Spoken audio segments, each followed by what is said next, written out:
Sasa inawezekana wewe umeona mtu anachukuliwa, si ndio?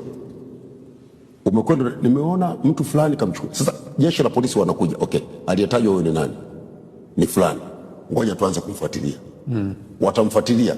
Wakimpata well and good. Hawakumpata wanaendelea kumtafuta.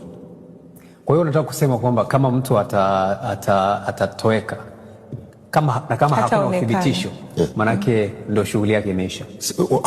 Yaani kwa sababu nimeona hoja yako kubwa ni kuhusu kuthibitisha. Ndio. Lakini sasa anayetakiwa kumtafuta Mtanzania ambaye inaelezwa kwamba aidha ametekwa vyovyote vile, anatekwa, hajaonekana, ametekwa, nani ana wajibu wa kumtafuta na kuhakikisha kwamba yupo salama?